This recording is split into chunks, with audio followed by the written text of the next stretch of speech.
father sued his ex-wife after a DNA test revealed that the child he raised for 10 years wasn't biologically his. He's demanding reimbursement for all the money spent over the years in emotional damages. His ex argues that they were both seeing other people when they got pregnant. When they got pregnant, that's I am never that bold. When they got pregnant and they had both assumed it was his. Should he have the right to financial compensation? If so, how? Like if I have a colonoscopy, I don't say we had a colonoscopy. I say I had one. When we got pregnant. I am a feminist. All right, so he's having unprotected sex with an ex-wife? And you would expect that. It's going to be the ex-wife. Yeah, well, it is the ex-wife now. Could you imagine that? So your wife gets pregnant. Yeah. And they both know that they're seeing other people? If you both know that the other one is seeing other people. This is a scam. Why don't you at that moment go, wait a minute, is that child mine? That's her argument. Yeah. Her argument is that they both knew. Oh, well, he's like, I never knew. Hold on. I didn't know that. I named this kid after me. Yeah. So, okay. So the question is, does he have a right to financial compensation as against the mom? He's going to sue under fraud. Yeah. Now, you gave it out of the goodness of your heart. Yes. Even when there's fraud in a situation where she knows it's not your baby. Yeah. And you took care of them. Well, that's emotionally damaging to him. That is. I agree. Okay. I'm emotionally damaged just hearing it. To think that a kid is your flesh and blood for 10 years only to find out that your wife lied to you and she's been maintaining this lie. This is not your baby. For a decade. Ooh. That's some vicious stuff. That's vicious. That's cruel. That's cruel because not only did you keep the actual father from maybe having a relationship, now you've made this guy who's obviously, I mean, he would have had to have fallen in love with this kid.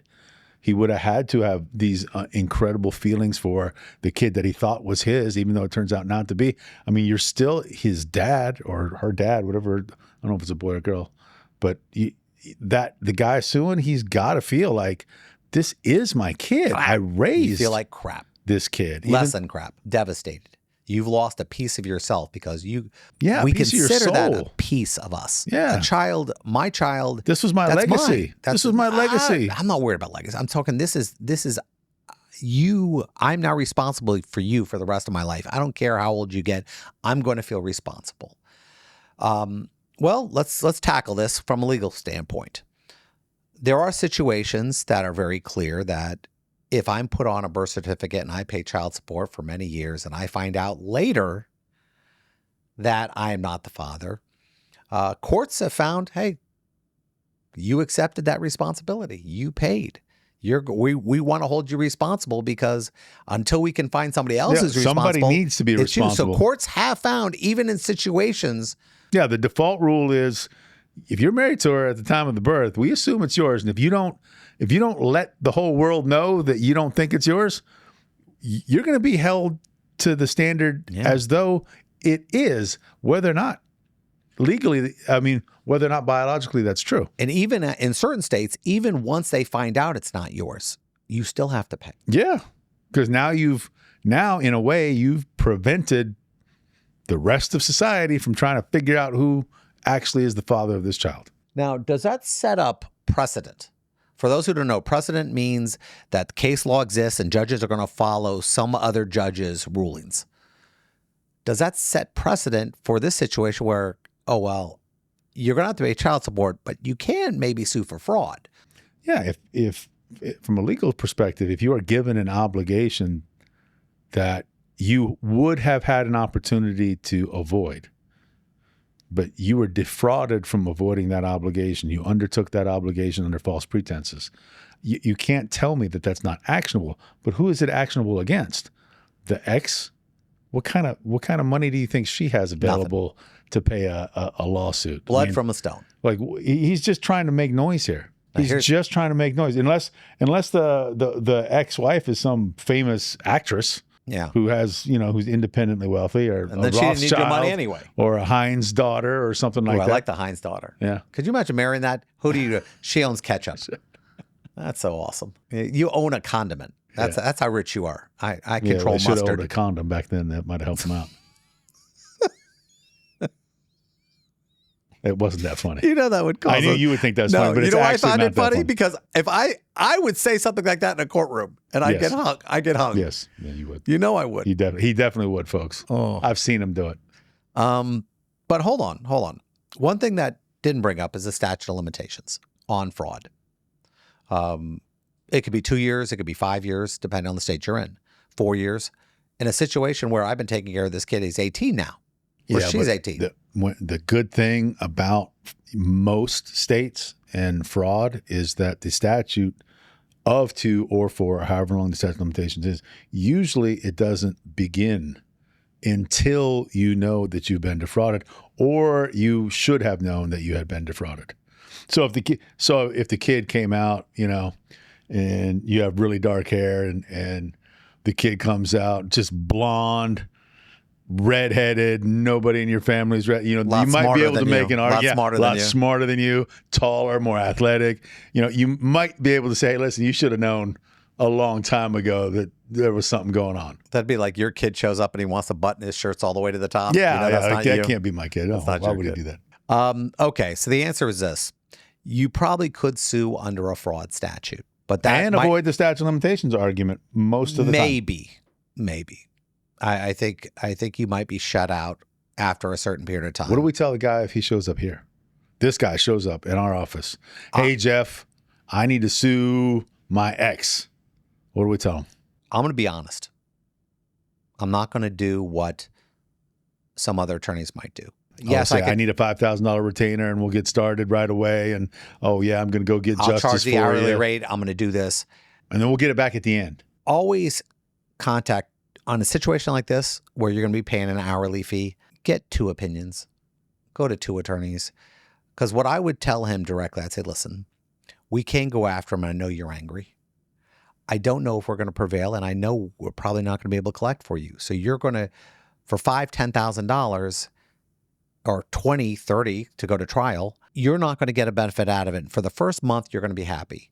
And I want everyone to hear this real quick because this is very important. People say, I want to sue for the principal. Well, the principal is really great for the first 2 months.